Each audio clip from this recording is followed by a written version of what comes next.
Alright, ladies and gentlemen, I'm gonna do a quick video on PID, well, how I figure out PID. As you know, stuff like my autopilot and more essentially the fly-by-wire system that you see in the Airbus planes, they all use PIDs. Why? Because like real world automation where you want to have something like cruise control or a command basically repeated and held is done by a PID. And what a PID loop is a smarter way of avoiding doing if so for example, um, say that you want to fly, I don't know, an altitude of 1000 feet, okay, and you're at 0 feet. Now if you didn't use a PID, what you would probably try and do is if altitude current is lower than altitude target, okay, in this case that's 1000 feet, then pitch the plane by, I don't know, by the max amount of pitch, okay, and basically, yeah, the plane will do that, okay, so if it's below that intended altitude, it will pitch up. But here's the problem: if you use that type of form, it may work for arcade style physics, depending on how you tune it and how advanced you go into an if nested statement. So, maybe if you went if this, if you, so another way to make that advanced, okay? So basically, it'd actually be a lot better if I actually try and explain this with code because I'm a lot better explaining stuff with code. So, let us insert a little script, and I just inserted the wrong thing. Let's have a look. And I keep pressing the same. I'm very tired. Had a long day outside of Roblox. Here we go. Okay, so say to do my explanation because it's a lot easier to make a script. Okay, so yes, say local target out. Okay, and we're gonna say we'll just leave that at 0 for now. Okay, local current out equals, okay, we just say that at 0. Okay, now let's say function pitch up out. Okay, or actually change out would make more sense. Okay, so you made this into a function. All right, if current out is if current out is greater than target out, then you'd ask the plane to pitch down. Okay, pitch down plane. Okay, but in fact it would make, again, to explain this, we'll just use this value as pitch. Okay, now of course you would have this pitch to link to whatever kit you have and how it controls the pitch. You link that to the pitch value, but just for the purpose of this example, we will just pretend it's 0. Okay, so you would then say pitch equals -1. Okay, and -1 would just basically say that the plane would pitch down. Okay, next thing you would do is you would then do an else if. Okay, this is where I'm talking about a nested if. Okay, and you would do an else if altitude. You just flip the sign. Okay, and you just pitch up. Okay, and what this is saying is if it is greater, the current altitude is greater than the target, well, we want to be at a lower altitude, so yes, pitch down. And if the current altitude, if for some reason, is less than the target altitude, well, yes, we want it to pitch up. So that's perfection. But obviously you can see, if you're in a system like this A350 and all the realistic planes we do, that will never work because there's always momentum, A, of the plane, there are obstacles of the plane, again, momentum, air resistance, etc., etc. And it's not a very nice ride because um, if you just left your code just like this, or in fact, I'm almost forgetting one thing, and this is the final thing here. You can just call it an else to be fair. Else pitch 0. Okay, else pitch 0. Um, and basically that just says that if it's none of these, it has to be equal, and if it's equal, then it's 0. So basically, you can see it would be a bumpy ride for your passengers. Basically, you'd reach, let's say, 1,000, then you'd drop down to 1,000, then you'd go up to 1,000. So some people would then extend this. Okay, this is where you get the better, like, arcade style autopilots, because you can extend this and say um, if it's at this target, okay, then if current out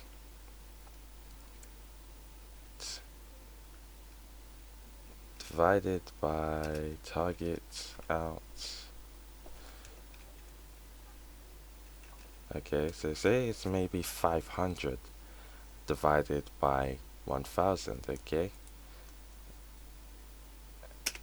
if that is equal to 0.5, so equal to 0.5 or greater.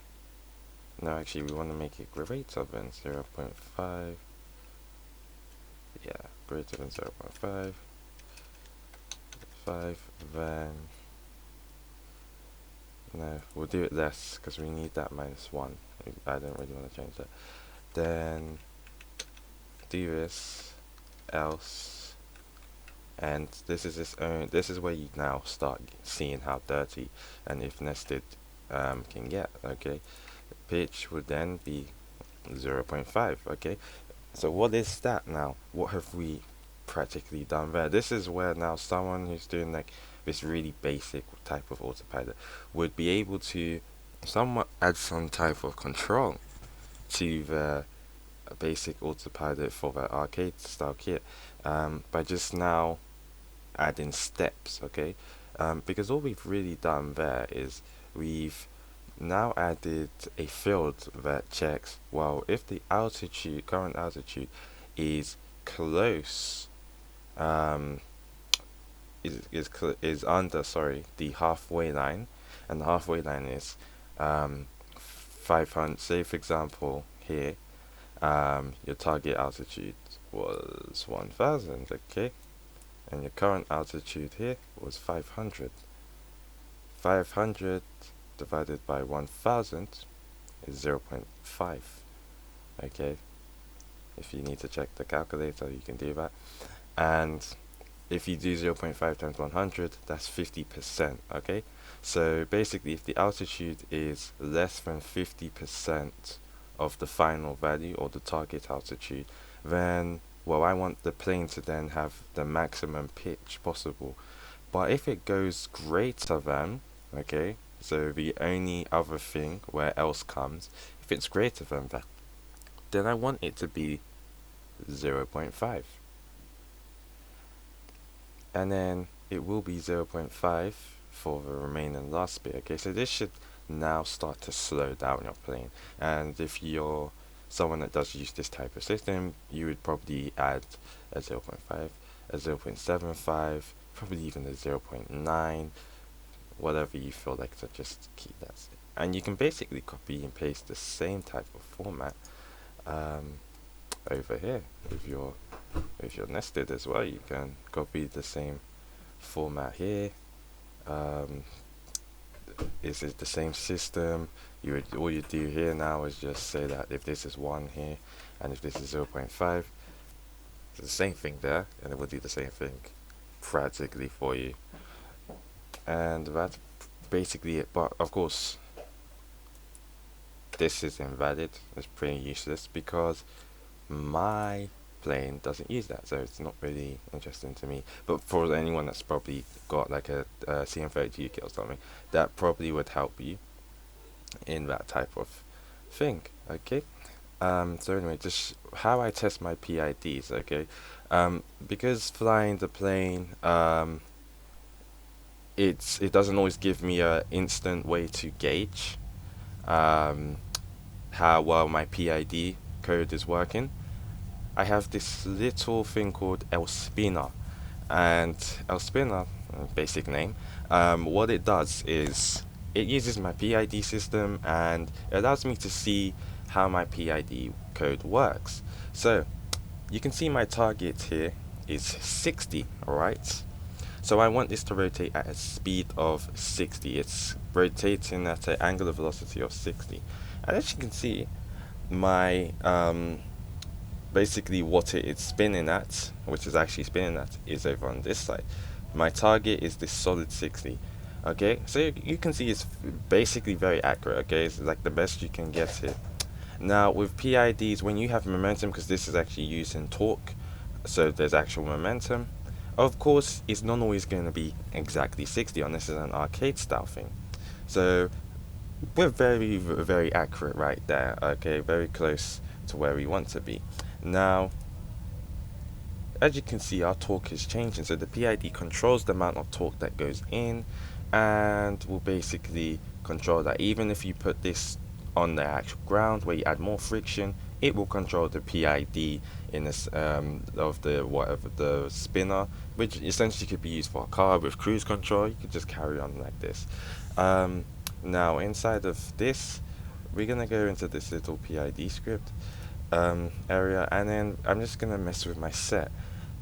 How I want to see what it can do.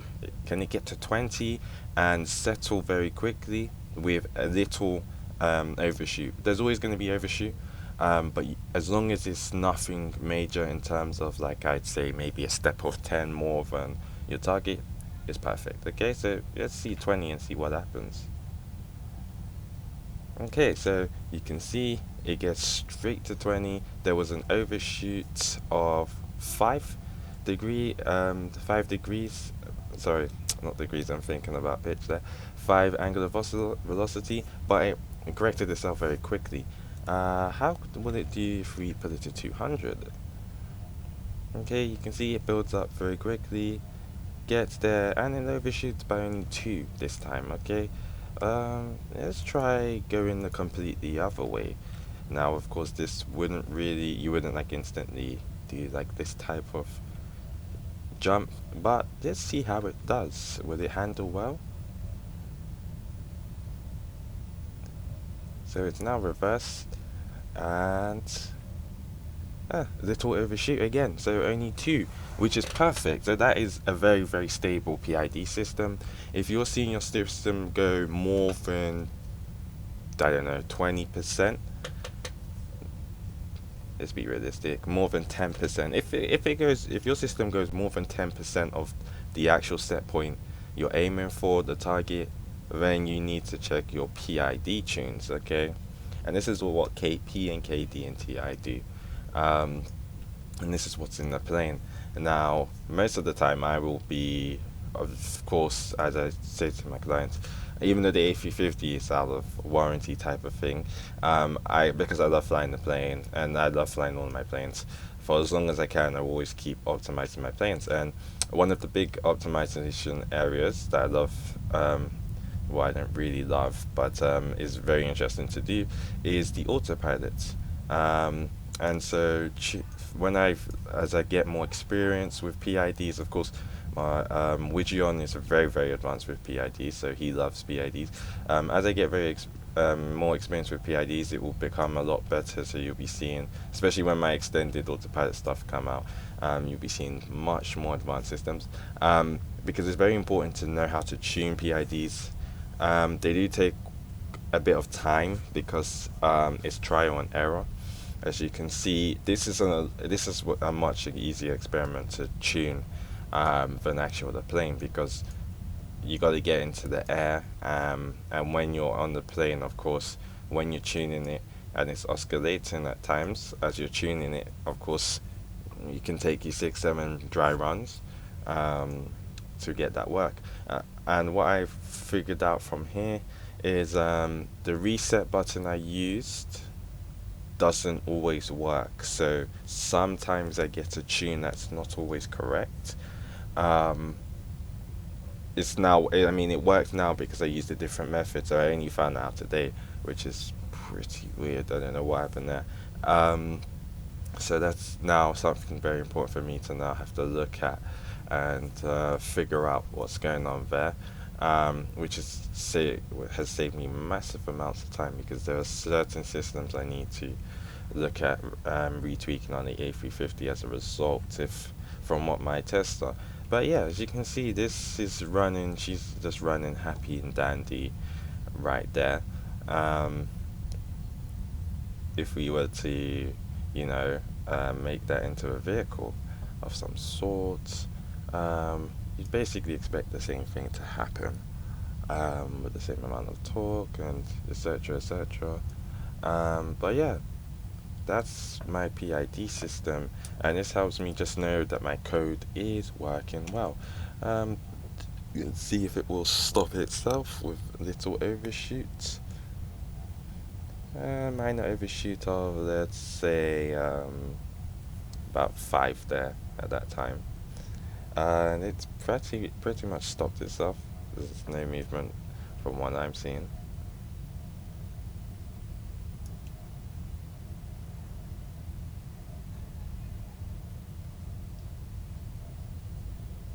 And 1E, if you can see these E and Aeons or whatever you call it, that's just very low, zero, so it's no longer spinning anymore. So yeah, perfect. That's perfect. Um, the overshoot for me is amazing. Very, very low. Under 10% across the board. In fact, if I wanna, I don't know if it can reach 900. It'd be a feat to see if it can reach 900. I don't think it can. I didn't put enough power on that for it to reach 900. I'll be very surprised if it reaches 900. Because it would reach its 10,000 buffer, I'm pretty sure. Yeah, we'll max that at 10,000. It's not going to reach that. Because we didn't put, I haven't doubled the power, and there's a good reason I'm not doubling the power. If you have a look, momentum's already catching on our ball, so any higher than what we set it. So it maxes out around 500. Air resistance, etc. is holding this. Roblox does do very well on angular momentum. That's one thing I have to give it to them when it's not sleeping. Um, let's try a more realistic. Hey, let's try and put it down to 300 now. There's no reason why I can't. Okay, good.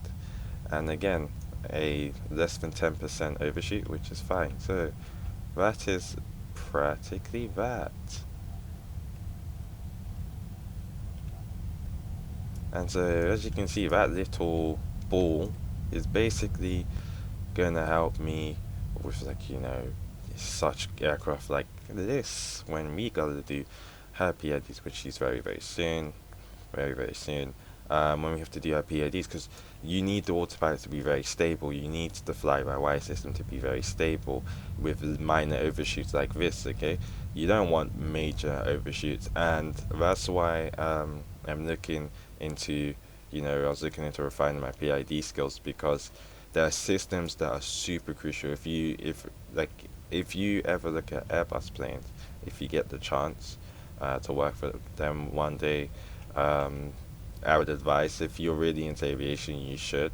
Um, I'm considering my options now as well with Airbus. But as I say, it's a very Airbus, for example, even Boeing. Seeing all their technology, even SpaceX, etc., and how PIDs are super central to these guys. Like they really know their PIDs.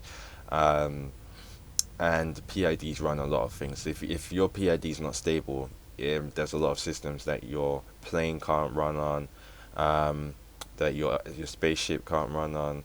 This was a very nice Papai like kit. Was by I think it's I Aviate. Um, so You guys should check it out. The only thing I might ask is these aren't very bright from far away. Um, so maybe there's a V2 version probably that's a lot brighter. It would be nice. But yeah, no. With what we were saying here, which I've almost forgotten because you can see I'm very tired. um, so yeah, as I was saying, yeah, the systems are very important because, for example, if you don't have a very stable altitude hold system, if your plane needs to come on down on the ILS, just fly myself. If it's overshooting every time it changes, okay, and this overshoot is very big, when it comes especially to something like where it's coming down, okay, it continues going down, it's a nice approach. When it wants to come down and it has to make a small pitch and it's just overcorrects itself, well, that's into the ground. Um, if your plane's got to turn to a target, for example, okay, say we have a waypoint, some for some next reason, okay, a waypoint's over here. We're flying from here, okay. If we're flying here and our PID, our bank PID is not stable, we might just end up turning here and turning there and turning there before we just line up there. Now your passengers aren't gonna like that. Your plane's certainly not gonna like that. All that movement.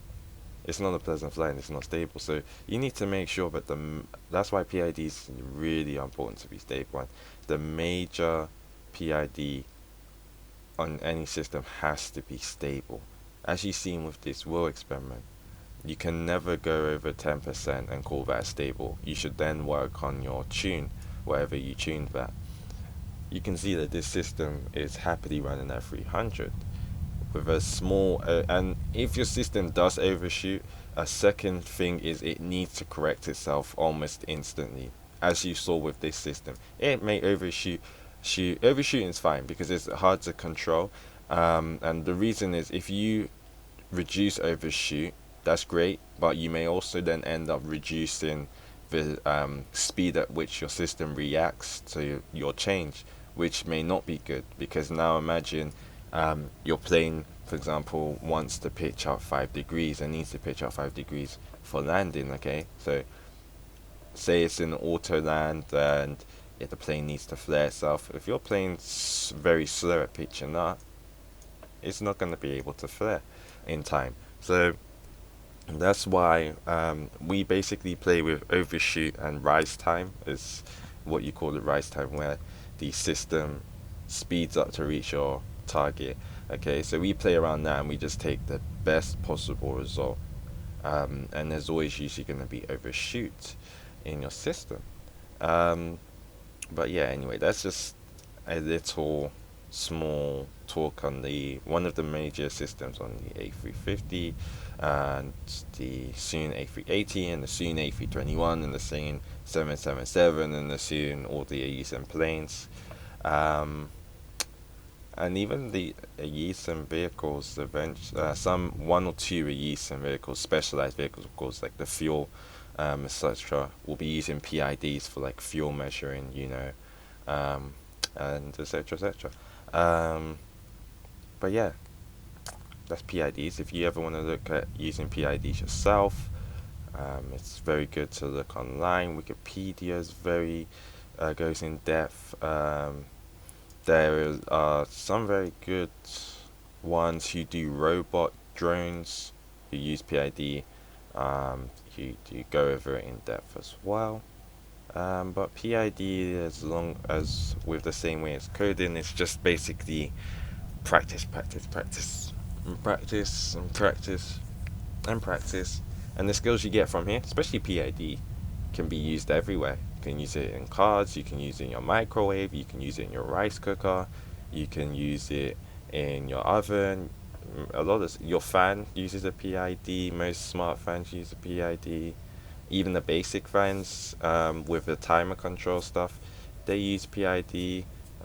With their fan settings, they use PID. Um, your car um, heater and coolers, they usually use the PID. Um, the newer ones for sure. for efficiency. Um, of course, you already know your planes have like millions of PIDs, so it's not worth talking about. Your phones use PID, definitely use PID. Almost everything uses PID, so it's not a very hard concept to grasp in terms of the openings it makes for you if you're able to code and stuff. Anyway, that's me. Gonna be tuning out now. I probably will be doing one or two mini type of series in terms of what I get into like advanced systems and stuff, just breaking down things so that people aren't too confused on what's the realism about what actually does he use and so yeah, that's PIDs for you. Thanks for watching, and see you when I post another video on the actual moving A380 when I've got the time. Thank you.